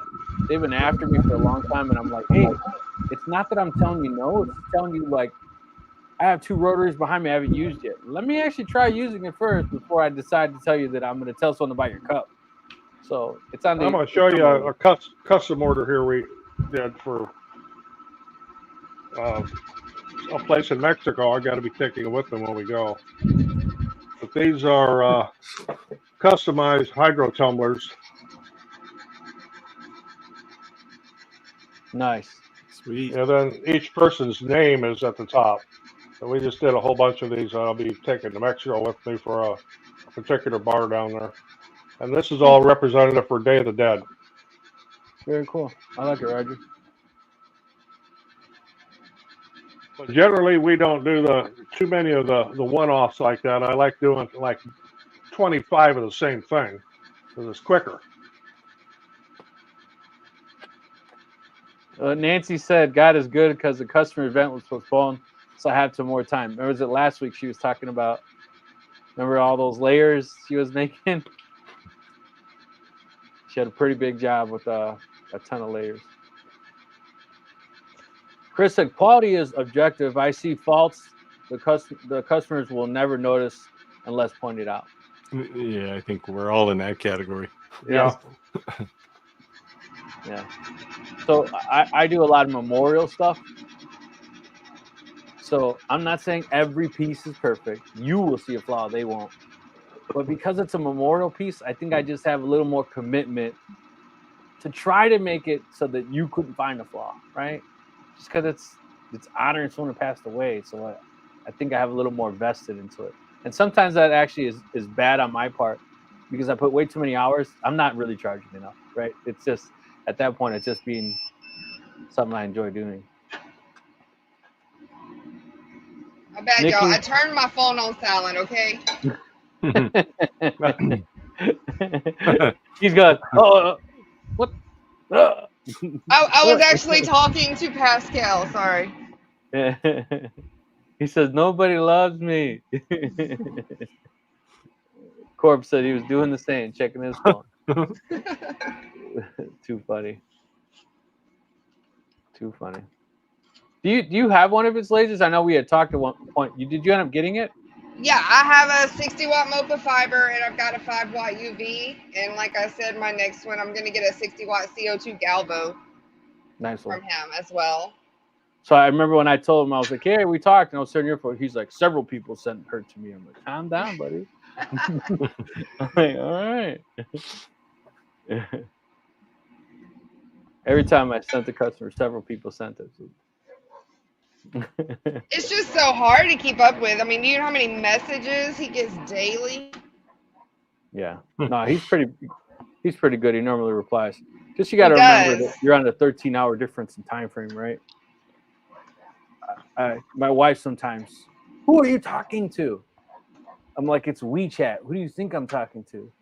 Right. You want to see my phone? You know. I know my husband says the same thing, but it's hard when you're doing things and you're talking to people all over the world because it's like, you know, there is no time. You can't set a cutoff time per se because at some point you've got to talk to these people, and if your days and nights are backwards, you still got to talk to them. Yeah, 2 o'clock when I hear my phone go ding. Well, it sounded pretty good. It's like 11:30, 12 o'clock at night when they start messaging me. Yeah. Once in a while, 2 o'clock in the morning, I'm like, I already know who it is. I'm like, what's up? See, I usually start work about 5:30 in the morning, so I can still talk to people in China, and then at the end of the day, I can talk to them again. So yeah, they've had a sleep in between, but yeah. Well, Chris said, Nancy Richard, how long do you think it's going to take you to finish the rounds? I think she had, what was it, like a 300-piece order or something? It was a pretty big order. I don't remember. The Nancy. cuts? No, Nancy. Oh. Yeah, someone in the comments. She had a pretty big order. Corey, every time I mess her Dings, my wife says the same thing. Who is it? I always tell her it's my girlfriend. Yeah. Yeah, and then all of a sudden she sees a picture of Pascal, right? And it's like, what the fuck? Your girlfriend? My phone goes dark at 9:30 p.m. till 6 a.m. Yeah. Well, That's a mine goes wise on move. the charger, but the charger is not in my bedroom, so I do not hear anything. Oh wow, you do Yeah. that? You're committed to that? Oh, I know a yeah, lot of people do that. They say don't put your room in your phone, that it's bad. Yeah, mine is in here in my studio, and when I charge, I don't even have sound turned on my phone usually. So no, mine sits in the kitchen on the charger at night. I go to bed. There's nothing up there but an alarm clock if I absolutely have to use it. But normally, I wake up every morning between 4:30 and 5, just automatic. You know, so yeah, last me night too. I Sadly. woke up at 3 o'clock in the morning. I'm like, oh, I forgot to set my alarm. I set my alarm and I wake up at 5 every morning. 4:59, I go like this. You know, you're like, I want one more minute of sleep. Why do you do that? A minute, man. I'd like about 3 more hours of sleep. No. So I'm to me, 15 minutes can cost me 45 minutes driving to work because of traffic difference in the Yeah. tollway. I don't miss that. Yeah, I don't miss it at all either. Yeah, I'm still paying my dues. Yeah, you One and day, me one both. day. You and me both. I got like I'll be like 80 when I retire. I'll have like 40 Me years too. in. Me too. My workshop is across my driveway, so there's hardly ever traffic unless there's a UPS truck parked in there. No, same with me. I just Okay. got to walk from the house to the shop. Yeah. So be honest. What did you think of my funny video about the Nano? I got a kick out of that. I showed my wife that. She's always like, "What do you got now?" Or they left a box on the front porch. What do you get now? What is it? It's definitely a true story, but it because you overdubbed it, it reminded me of like those Chinese movies or Japanese movies dubbed, like superhero movies dubbed to English. So I had the lips are doing this, but the words are saying something else. Yeah, it's because a Mexican guy. The real video is this Mexican guy. He bought a towel cutting machine, and he walks into a room. And when you just look into the room, it's very obvious that it's a clean room. Not to be disrespectful, but they probably live in a studio apartment because it's like everything in one room. So they may not have a lot of money. And he bought this really nice towel cutting tool. And people are like myself, were taking his sound file and using him in the background. So it was not me. Because I even had some people saying, oh, you can't be truthful to your wife.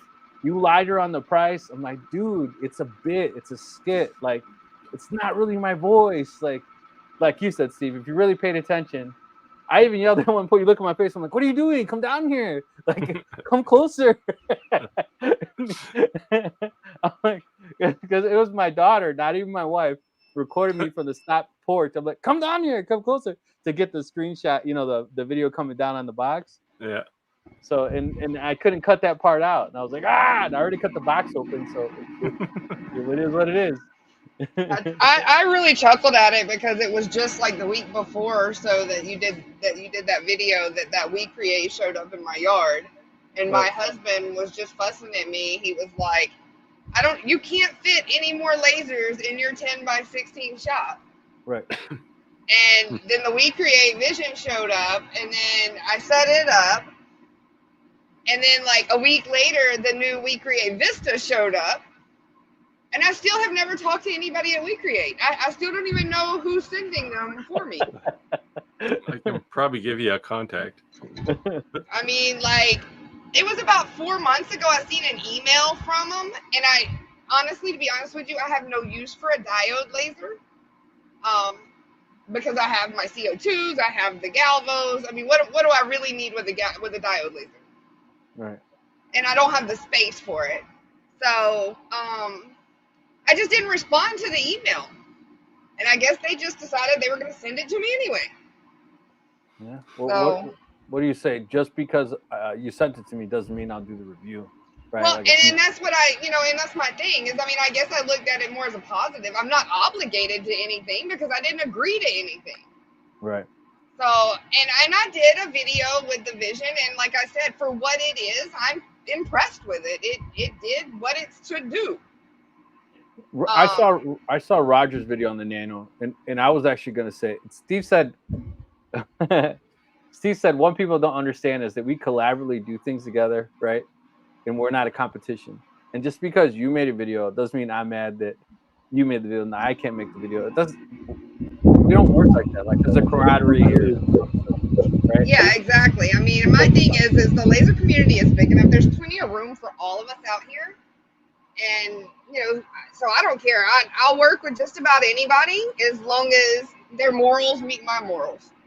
Yeah. So the point what I was saying is Roger said I was gonna make this video and I saw Roger like, I guess you beat me to the punch, but that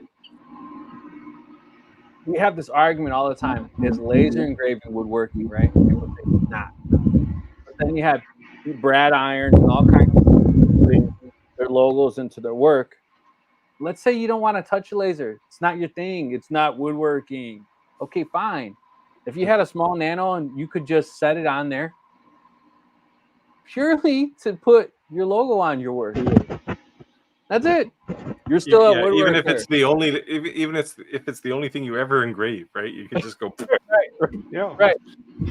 Pick it up, small, set it down. You're still a woodworker. You still made it. But Yeah, it's not like you sacrifice something just because you put your logo on there with a laser. Right. Are you? It took like 25 seconds to put that logo on the back of that sign. And making the sign itself, I probably got half an hour in it. But we mark all the back of of our projects. In fact, I had somebody say you can't say that's a trademark because it has to be registered. I said, put your trademark or your logo or whatever in the description. Then I said, and my trademark is a registered trademark and has been since 1996. So our name of Moonshine Designs is trademark. They say that the cheap way to copyright or trademark is to print it, date it, write it, and publish it somewhere on the internet so that it could be, and then mail it to yourself sealed and never open it. So if you ever had to go to court, you're going to say, the first time I used this name publicly was on Facebook at this time, you can prove it. And the first time I created this image was this in 1994. And when you go to court, the envelope's sealed, and guess what it is? It's stamped by the post office with a date. And they'll open it up and they'll see for themselves. I was told that it's pretty easy to register a trademark, though. Probably easier than mailing yourself a letter, really. Yeah, well, it's as easy as getting a FEIN number. It's not hard. Yeah. Nancy said, keep in mind, I'm still working a regular job, and it's only me and my husband doing the work. No, we understand. Trust me. Yes, very much so. Well, not Steve and Roger so much. So no, I've done this. Yeah. I had to eventually quit work because it was getting in my way. So I tell people all the time, if I wasn't as vested as I am, I've got 17 years federal service. Because I'm prior military as well. And if I wasn't as vested in the benefits that I have, I would probably definitely quit my job. But it's just not the logical thing to do.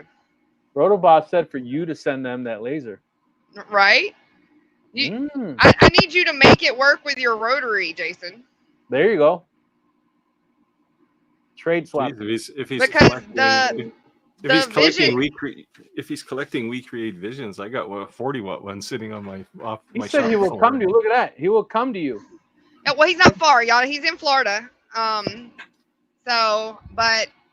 it does. I don't know. The Vista and the Vision do work on light burn. So I did try to plug my Rotoboss rotary into it. But it does not allow me to adjust the steps per rotation in light burn. I think it's the way their download file works with it. So, and I didn't play with it a whole lot, so I'm kind of curious to see if I can get it to work. See, I told you about the magnet. Look, she came back. We were just talking about it. It's benefits for me. We have to work. Yeah. So I was a lineman for a long time, and then in our state, I went from working about 110 hours a week to like 25. So now I'm a senior project manager. I work only 40 hours, so I have a little more extra time. But I made about $100,000 less a year, so hence for doing this stuff, right? So yeah, but I don't know, man. I think we're going in for our economy is struggling, and I don't care where you are in that income bracket, everyone's feeling it. Exactly. And I know that the trades were kind of like a thing that like they're always gonna need us. You're always gonna have a job. It's always, but when things are state and federally funded, and when state and federal funding stops, like that hurts. So and then those don't come around for another 5 years. So we're in for 5 years struggling, and then things are back to the way they are. So my day job consists of I contract all of the F-15 and C-130 parts for the Air Force. Nice. And so that's my job daily, and which is very important. Them planes don't fly without parts. So I'm kind of vested there too because I have a passion for that. So Rotoboss said that let him borrow your laser. Let him borrow, not keep, and he'll make it work. Hey, I'm game because it would definitely open some doors. That's cool, and then you'll be the first. Hey, you seen it here first, people. You seen it here first. Well, I didn't see him say he would borrow it. It says no. Let's I'm trade. saying that. I'm saying borrow. I'm saying, but why would you give someone and say, "Yeah, I made it work and have it back"? No, man, I need it. For ongoing testing, regression testing. It works great. You can get back? No. Why would I? It works great. Because it does come with a rotary, but I'm just going to be real honest. It's like the probably crappiest rotary I have ever dealt with. I will tend to agree on that because I played with the one on mine, and I didn't even make a video using it because I put it in my video, but it's definitely not the best one, especially if you have a long like a water bottle or something. There's no way it's holding onto it properly. So a lot of people are buying those Amazon tumbler holders for epoxy cups. Yeah. And putting them on there, and they are making like 3D jigs or something. Yep. And I got these little 2-ounce shot glass tumblers from the Tipsy Magnolias, so that's what I put on there because I knew that it would hold that. And it engraved nicely, and it actually didn't take that long. But if you could put a viable rotary in it, I would use it as an alternative. It'd be running 2 cups at a time, definitely. Look at Clack. He said 357 days. He's that 357 days. Oh man, he's it's actually less than that because he's going to sit in his workshop for the next 4 weeks. Dave, but who's counting exactly? I used to have on my whiteboard in my office. I used to have the count. It was just a number, and every once in a while, my boss would come in and ask me what it was. It's just a number. Dave's son checking out. Well, I had a countdown on my phone the last 90 days I was working, so. Of course, I only gave a 3-month notice I was going to retire, too. Oh. Much to the dismay of the company I was working for.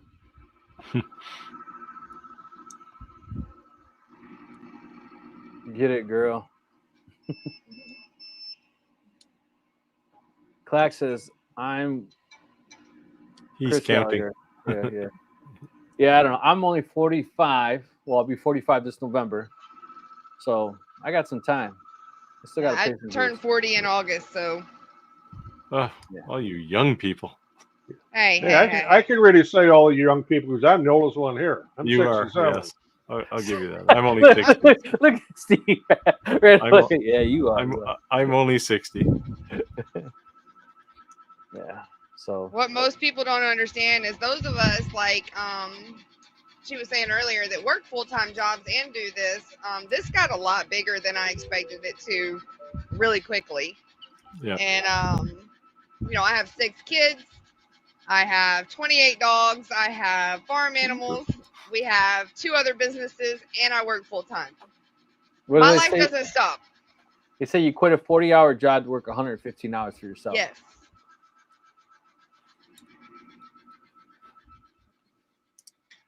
And everything was nice and cozy when I was teleworking full time, but when they brought us back in the office 3 days a week, it kind of put a damper on staff. Yep, I was at home too, and now I'm back Tuesday, Wednesday, Thursday. It's like, oh. But I'm not gonna lie, like I enjoy going to the office sometimes because it's almost like vacation for me.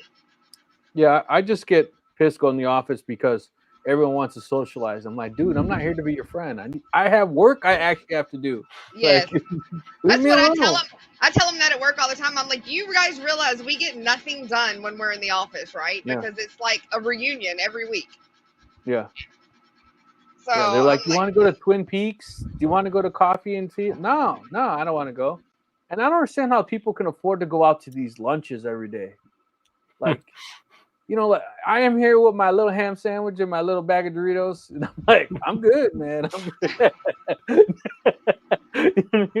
I got my little 4th grader lunch. My wife said, you eat lunch like you're in 4th grade. I said, I don't care. I want the ham with the little dots of cheese in it. She was like, that is garbage. I got you deli meat. I told you I want the ham with the little dots of cheese in it. Just give me my ham and leave me alone. No. I didn't even have a real physical office for the last probably 9 years of my career. I was a remote worker even before COVID made it a cool thing to do. Yeah, so now we have to book a desk to say when we're coming in. And you'll literally go to book a desk and they'll say there's no desks available. And you go into the office and there's like 13 people in the parking lot. You're like, oh yeah, you really came into work. They just book it, don't show up. So it's kind of crazy. Retirement end is not at all cracked up to be. You'll stay busy. Yeah, I definitely stay busy. Yeah, so do I. I actually work harder now than when I had a full-time job. Yeah, same here. Like to the point where I don't know how I squeezed in 40 or 50 hours a week. Nancy said the only trap I get stuck in is between the pillows and sheets. My desk is about 15 feet from my bedroom. Yeah. Right. I'll leave that one alone. I'm normally a wise ass, but I'm just going to go on to the next comment. Rotoboss, you're right. I was a workaholic at work. Now I'm retired and still putting in 10 hours, 12 hours lazy work. Keep busy. Yeah, the difference is it's not a job now, right? It's you enjoy doing it. Thanks, Jay. Hey, Rotoboss, if you do want to send me an email and be able to join us on live and maybe demonstrate some of your products, I think we'd be up for it. You guys, what do you think? Be cool? Yeah, it'd be nice to see. Yeah, sure. Yeah, so send me an email where we can make that happen. Don't worry about Clack, just us. I'm not doing it to be free time. I'm just a free check. Gonna ramp up my business here after retirement, but have to check to fall back on. Yeah. That's the other thing people tell me all the time. They're like, oh, if your side hustle is making so much money, why don't you quit your job? I'm like, dude, like, I don't think you know what I make. Like, I make a decent living. Like, I don't make $13 an hour. Like, you know what I mean? Yeah, so I don't know. Plus, I like just having the extra money that I can spend it on whenever I want because I'm married, right? And I have kids and I feel obligated. And when I spend money on something that's just a splurge, I feel like, you know. So if I give you my whole check and it's going to the family and this come from doing this, I should be able to buy whatever I want, right? Because it's, you know, at least that's how I kind of feel. Just set it up as a proper business and then it's all business money. It's not yours. Working from home sucks too because you never leave work. Yeah, you have to get into a process for that. Like I used to work from home and I had a separate office that I would literally close the door at night. Yeah. Nancy, I have to travel twice as far for work. For my sheets about 30 feet from my back door. Oh man. You guys are rubbing it in hard today. Well, I think I'm about 50 feet from the house to the shop here. I'm about 50 feet to the other end of my house, at least 50 feet, and then another 30 feet to the shop. Here, I will share my email if you didn't catch it before. Please do me a favor and send me an email, and we'll make it happen.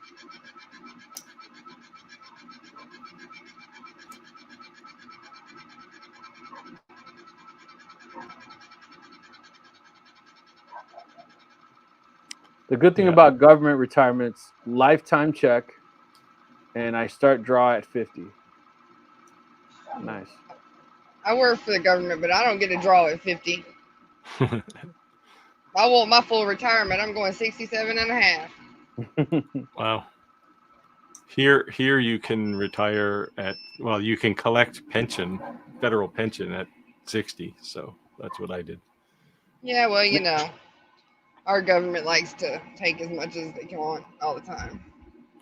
Our government's broke, but we can send billions of dollars to every country in the world who never sends us a dime back when we're in trouble like we are. Right Get now. them to send $1 billion to me, and I'll be happy. Well, I retired at 62 after my wife figured out one night that I was working for 50 cents an hour. Between pension and Social Security, I was literally going to work for 50 cents an hour. So, oh, it's time. Yikes. Yeah. Yeah. I agree with you. But it's fun work. It's fun work. Yeah. I do find when I get a mountain of hardware in my workshop that I have to review by a certain time, then it becomes a job, and then I get a bit cranky. But Roy Boss says he retired at 38 and collect until I die. Set myself up not to need work, but I do it for a passion. That's nice. I think Jason's prior military as well. Nice. Thank you for serving our country. Looks like we got 15 minutes left in the live, so appreciate everyone joining us today. We definitely have some surprise guests, which is nice to see. And of course, it's Happy Hump Day. You know, some people just, of course, don't come with questions. They just come with comments. And because as we get geeky into these things, sometimes that's all we can talk to is people like us. So, so if you just want to shoot the shit and have a happy hump day with us, you're always welcome to come back and enjoy it with us. But if you do have questions, feel free to leave in the comments before we cut out on you. Clack says, attachment, same here, ready to be my own boss full time. That's definitely a great accomplishment for sure. yeah, Clack, the caution I will give you is that you as your own boss, you're probably going to be harder on you than your actual boss was. Chris said, I quit a high-paying job to go work in a warehouse, worked out double the hourly rate. Wow.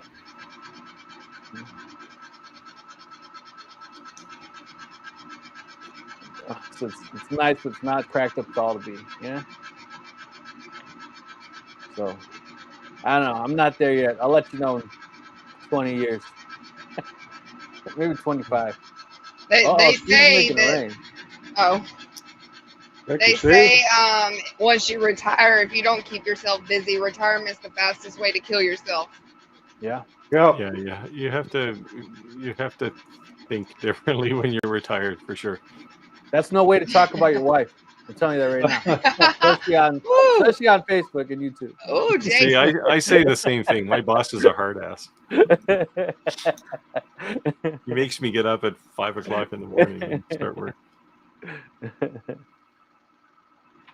Yeah.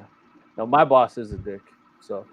Hi, Steven. Yeah. Thanks he's for retiring. that. You know, thanks for yet another boost here.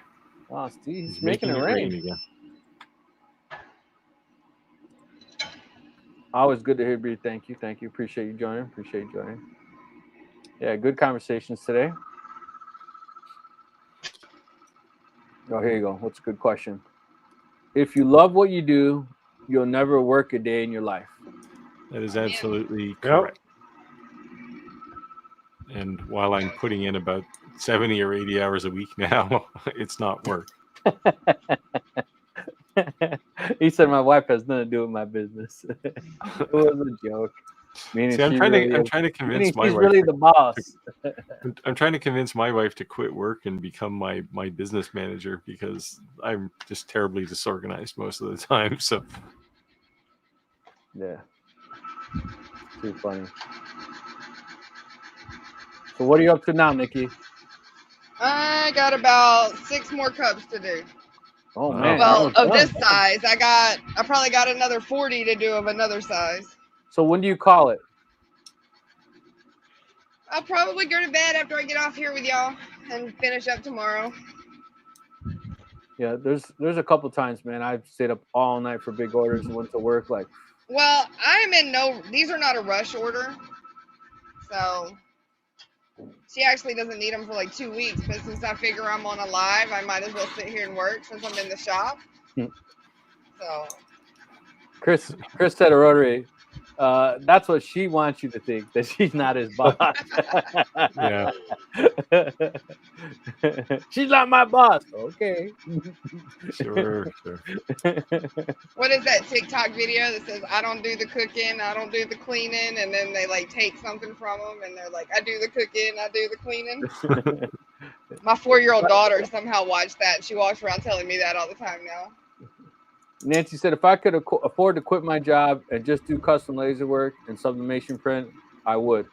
I'm 53 and too many years until retirement.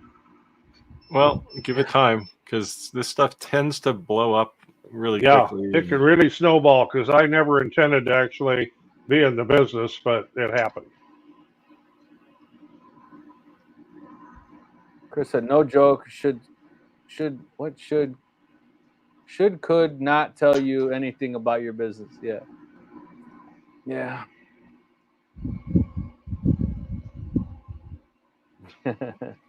She's just like most bosses. Oh Lord. Yeah, see what I started now? Hopefully your wife doesn't watch your YouTube live. Now you've got a gender war going, and it's not going to end well. So Nikki, does your husband watch any of your YouTube stuff, social media stuff, any of that? Yeah, sometimes, and sometimes you'll see him pop in and out of here. He usually is up here helping me with these cups, unpacking, helping me box. But he had surgery on Tuesday, so he's just not really feeling it. Okay. So my husband's my biggest supporter. He goes to my craft fairs with me. He definitely let me take over his construction trailer to put all my stuff in. Nice. So we're a team. It's definitely a team effort. My wife is not interested in YouTube, social media at all. Now, he doesn't do a lot of the social media stuff, but he'll go in there. You'll see him occasionally like something of mine, or, he shares my stuff on like his Facebook page, but I do most of the social media running of the business as far as that goes. I was just thinking about this. Are any of you guys going to LBX? No. So I'm going to be there representing Ocean Lasers, actually, with Pascal and VZ and all of them. So if any of your followers are going, come by and see us. We're going to have a lot of stuff going on there too. And that's in July of 2025. Okay. Nancy said, I got the order through word of mouth. I'm going to build a good relationship with this customer. Remember, Nancy, every customer will bring you a customer. Yeah. I don't know about you guys. I don't even advertise for anything. I don't really. Of course, the stuff we sell on Etsy or in Amazon, that gets advertised through those channels, but otherwise we don't do any other kind of advertising. Yeah. And you get to the point where you have to turn things away quite often because you can't take it on. Clack said, luckily for me, lots of fishing in my other channel. I didn't know he had a fishing channel. Did you? No. No. Huh? What's that channel called, Clack? Is it like the Clack Boat? Instead of Clack Shack, the Clack Boat. Fishing with Clack. LBX bound. They'll be there for Rotoboss and Apple air filtration system. Yeah, so Jason also sells the filtration systems for Apple Air as well. My husband is sandblasting and staining the door rounds. All my work is from word of mouth. Yeah. Yep. Yep, I get a lot of it that way. Rotoboss, I've never done work. I've never done marketing for local businesses. All word of mouth and repeat customers. Exactly. See, that's what you're saying. Customers will bring you customers, and influencers will bring you customers. Lots of customers. I don't advertise either. We advertise for you. See. So you brought up influencers doing it. Is there a specific, like, how do you go about contacting influencers? How do you? We are the influencers. But I mean, like, for people who like, so you get all these TikTok famous people, and like I see people send them products, and they go out there and you get their little 10 minutes of fame or whatever.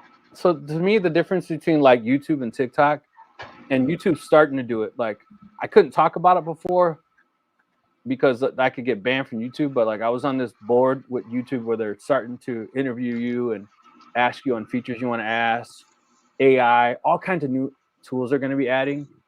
They're starting to post it now. So you're going to be amazed by YouTube is going to start competing with TikTok, because if you want to become an influencer on TikTok, once you get a certain level, you literally click on it and it has a list of products, an automatic amount for the sale, an automatic commission amount, all pre-negotiated. And they send it to you for free. You click it, they already have your address and they mail it to you. YouTube's going to start doing that. Which, so like, makes things a lot easier, actually.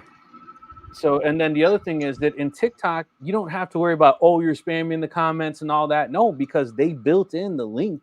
They do all the hyperlinks. They track all the stuff. So you also can't get cheated out of, how come I didn't get any commissions this month? Well, it's going through TikTok. It's not going through their link, and they're telling you what you supposedly sold. So you're going to see, you know, and then the whole thing too is like the difference between short-term and long-term content, right? Like YouTube's more of a long-term content and TikTok more of a short-term content. But now that TikTok's trying to do long-term, people are saying long-term on YouTube and TikTok may get a ton more views on TikTok because they're trying to promote long-term content. So there's tricks, you know, same video, how one will do better than the other. But I think that YouTube is going to start really connecting the dots with people trying to be an influencer with the manufacturer. You know, and then also the same thing with the all of our videos now. You can link from Walmart, Home Depot. You know, you do a video on a pressure washer, and you know 5 different companies sell it. You can link it now. You know, the Clack lease. The Clack lease. Clack lease. Is that anything to do with fishing, Clack lease? Is that something on, or just something made up?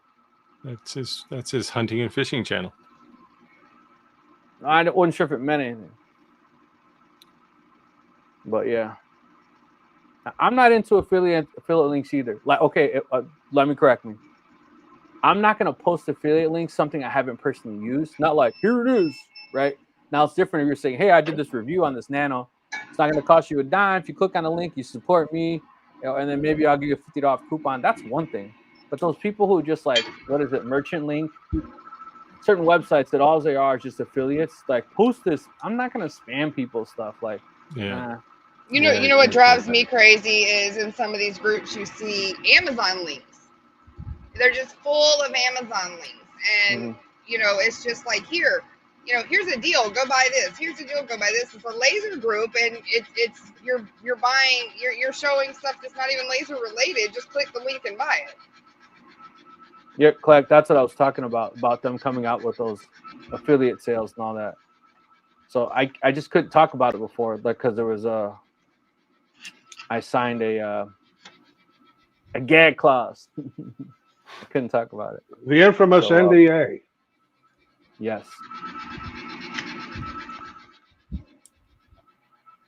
But I was surprised that YouTube reached out to me. I mean, I know we're growing channels, but I just thought those type of things would be like Mr. Beast, you know, the big guys. So it's cool that they even considered me and paid me. Top off. They probably did hit Mr. Beast up, but he's not representative of the bulk of YouTube, right? Like the bulk of YouTube is, 10 to 100,000 subscribers, and maybe 100 and anywhere from, I don't know, 30 to 150,000 views a month, kind of deal. Right. And those are the people they want to target, right? Because first of all, you can spread a lot thinner, right? If it's Mr. Beast, he's your focus, right? So, that's one channel, as opposed to 10,000 or 100,000 channels that are maybe smaller, but you get more coverage. Yeah, so I was just very honored and thought it was so awesome. Like, it was a questionnaire and then a one-on-one chat. Like, they go live with you. Yeah. And ask you all these questions. It's like 2 hours. So I thought it was pretty cool they did that. And then, like, you instantly get a payment. Like, bing, there's your money. See you next week. Like, okay. Cool. Yeah, I've done a few of their surveys for things, but I'm not rigorous about getting them done. I just thought it was cool because you literally had feedback on like what you don't like about YouTube, what you like about YouTube, features you think they could improve on, features that you think they should add, and then like all these things that they're going to start. I'm going to get myself in trouble, but just there's some really cool stuff coming. That's all I can say. Yeah.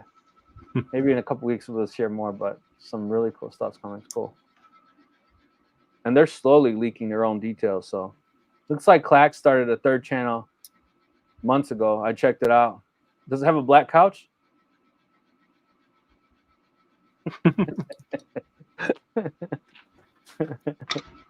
No, that's probably his hunting channel. It's called a casting show. I thought it was a fishing channel. It said casting show until I saw the black couch. And I was like, oh. All right, guys, look, we're at time 8:31 as my bad dad jokes come into play. But I just want to say thank you, everyone, for joining us on our live today. Appreciate you joining, and it's very happy to see our audience continue to grow and new faces come in and the same faces come back. You guys want to say anything on the close out? Yeah, what I like is we get all kinds of other people who are YouTubers on here as well, which is neat. Yeah, it's nice seeing the large assortment tonight. Yeah, it seemed to be manufacturers and YouTube influencers, everybody. It's awesome. Yeah, absolutely. Nikki, you want to say anything on before we head out? I mean, I enjoyed it. I appreciate you guys having me on, and I appreciate the opportunity. I learn a lot from getting into different communities and seeing different perspectives. So it definitely adds, more knowledge to me as an influencer in the laser community on Facebook as well. Make some space in your shop for a CNC, and we can talk about that.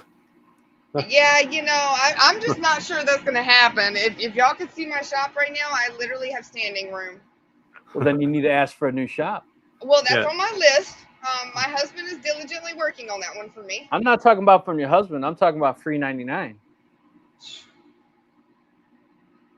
I don't know. They advertise on YouTube. I know. What do they say? Ask and you shall receive, but you can't receive if you don't ask. You're right. Hey guys, she's looking for a shop. Anybody have one of those pole barns, those little put-up shops? Let her know. Let her know. That's what she's looking for. That's right. Always. So. All right, everyone. Thank you for joining us. Appreciate the live. God bless everyone who's in Florida. I hope you are safe. If you have family or friends as well. Oh, see you all next week. Yeah. Take care, everyone. Yeah. Remember our laser giveaway is coming up. Yes. We'll announce a date soon. Soon.